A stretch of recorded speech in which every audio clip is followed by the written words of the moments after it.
think some of the top problems that RIAs have? That if you were asking an RIA this question, they would rattle off 20 things. Susie is cursing the printer because the printer is jammed. She's stressed about it printing because our advisor needs the printout for the meeting that's about to happen. And it's a high-profile client, and the advisor's pacing back and forth outside of the printer room. She's trying to fix the printer, right? And as a result, we throw up our hands and we hire a new IT company to get us better printers, right?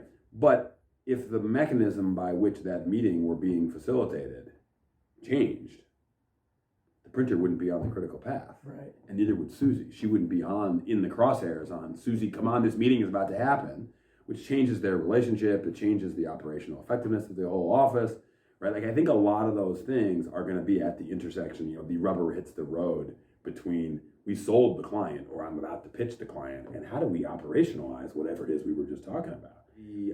The interaction between the front office and the back office.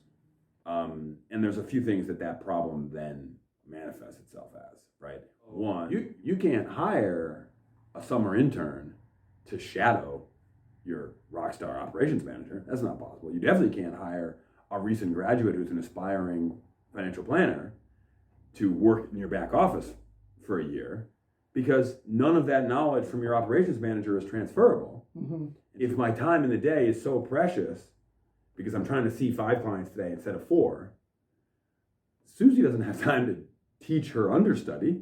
She's got to get your thing ready for your next meeting. And so you're just stuck on that treadmill forever. Like, there's no out there, right? If you are building a process that makes Susie's time better spent, A, it is transferable. B, it is actually, there's spare time in the day for her to do things like make that process better or teach an understudy, right?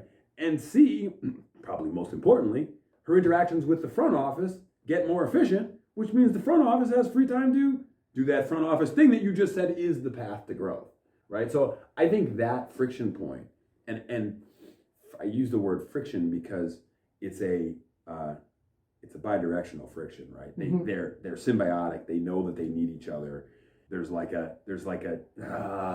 He is such a pain. He's always sending me this form with the number in the wrong spot. Meanwhile, he's saying, this back office guy always calls me and tells me I wrote the account number in the wrong spot. Why does it matter where I write the account number? Right? And if you actually had a field in a system where the account number went 100% of the time and it forced the number to be right, you both would love it, and then you would both get on with your day, right? But nobody really voices that pain, and they don't know that solution exists, and or that this integration was possible, and so it just sort of sits there. Sure. And so I think it becomes a barrier to a lot of other things that are easy enough to fix, right? Like you said a little while ago, we don't give access to the CRM to our salespeople, and so they're making their own custom CRM, or they're using a spreadsheet, or they're keeping the pictures on their phone. I mean, that burns us coming and going. I mean, literally. I mean, like onboarding the new sales guy, and when the sales guy leaves, he takes all that with him. I was telling people that, if we don't give the tools to the team, to the people, they're going to find their own way to solve the problem, and we're probably not going to like what they come up with. Especially if we hire talented people who are good at figuring out how to do stuff. Right. Right. How come Joe is rogue? Well, because Joe's a rock star. You love Joe. Joe told you about how he built his own business over here on the side. You hired him. You gave him a mandate. You gave him not the right tools. And now he's making stuff in the parking lot. Right. Like, that makes perfect sense, actually. Joe's doing exactly what you hired him to do. Right, exactly. Yeah. And so we got to figure out what those tools are, and we got to get them to him. Saying technology is cool and all, and you can have your sexy, cool toys. Yeah. But tell me, do you want to have a sexy, cool toy company? Or do you want to have... Like a machine that works? Do you want to have a thing that works for you, right? Yeah. Like I want to be able to be making 20% increase in revenue year over year, okay? I want to get to that magical $1 million of revenue, of income for me into my bank account. Okay, well, you're going to do that over time. Over years, you're going to do these things. You buy all these cool tools, you don't know how to use them. What have you done? What is your growth aspiration?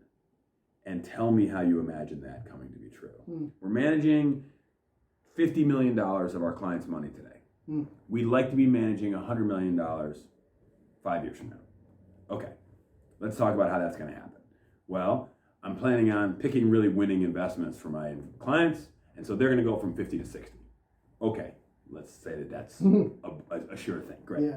Okay, where's the other 40 million going to come from? Well, new clients. Okay, great. Are any of your existing clients likely to die or fire you? Well, yeah, some of them probably do. Okay, so you don't need 40, you need 50. Yeah. Okay, fine. We need 50. Okay, so where are you going to get 50? Well, we're going to add $10 million in AUM every year over 5 years. Okay.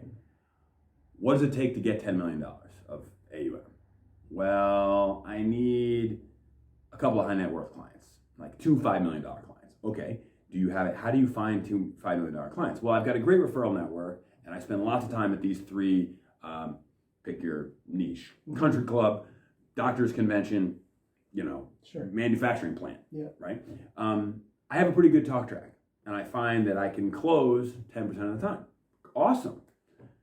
How much time are you spending doing that? Well, like an hour a week. Okay, so if you wanted to get X amount more, how many hours do you need to spend on that? Well, I need to spend 20 hours a week. All right, so good. Where do we find 19 hours a week? We're like, let's start right there. Where do we find 19 hours a week?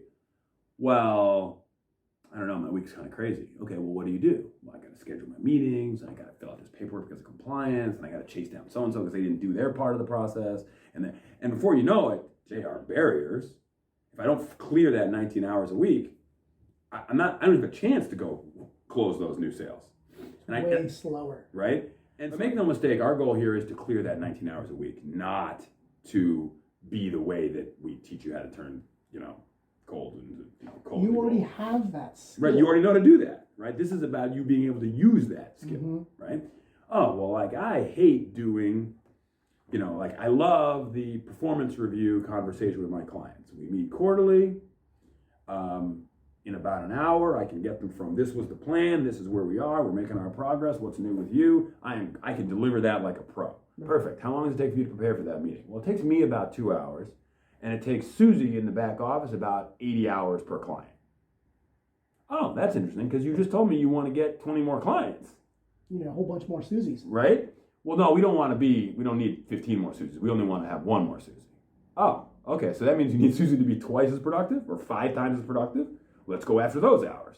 And the spoiler alert is that we are going to go after those with process and technology. And the conversation about how you use your Outlook is going to come around to it, right? Like, Sure. Turns out you actually don't need Outlook at all. We should drop Office 365, and you should be using Office, in a browser. You don't actually need Outlook because your use cases are that you're all on separate devices. You're more on your mobile device than you are on your desktop. Why are we buying Office licenses in the first place? And so we were barking up the wrong tree. Right? The fact that you called me with, can you fix my Outlook, isn't actually even relevant if what you're telling me is actually you're not using your Outlook, you're using your phone's mobile app mail client. Sure. If we had an email to, if you had a voice to text into the CRM to produce notes for Susie process, you wouldn't be sitting in your car after the client meeting, opening your laptop and cursing your laptop and then trying to key in notes into Outlook to send to Susie that, oh, by the way, she's going to curse you for when she has to read your notes just to put them into the CRM so she can use them next month to get ready for your client meeting. Like, it isn't an Outlook problem. Yeah. It's a getting you from the client meeting to the next client meeting problem. And so instead of you spending a half an hour in the car doing that, you could be going to your next client meeting. Sure. Well, it's all about the process. Yeah. You can manage your life in Outlook. It's not great. You can do it. You can do it, right? You're not gonna hit the stride. You're not gonna get to that, magical money that you're looking for, right? Yeah. You need tools, and technology are those tools. I have my sales system. I have the trading. Like, Susie has a good process for placing trades to invest our clients' money. And I know that I don't want that to be a free-for-all. Yeah. How come I don't have that process for where my new clients come from? Right. Well, because I got them all in my head. Perfect. Okay. But if you wanted twice as many of them, you're either going to manufacture twice as many hours in your day, good luck with that, or you're going to remove stuff from your plate. Or you're going to hire another producer, and then you're going to split your press's revenue in 2 instead of by 1. Right? Those are the options. Those are the choices, right? Like I say, these are the laws of the world and not of mine. These are the options in front of you. Correct. And so, what I'm really doing is, instead of fishing, is I'm planting seeds and I'm cultivating them. Right? I literally went from hunter-gatherer to farmer. Success is. You bring me the definition of success, Right. and let's put the pieces together in a way that makes Sure. that makes more sense. Let me help you with making that gray space a little more black or white. Like, how do we actually make that a real deliverable?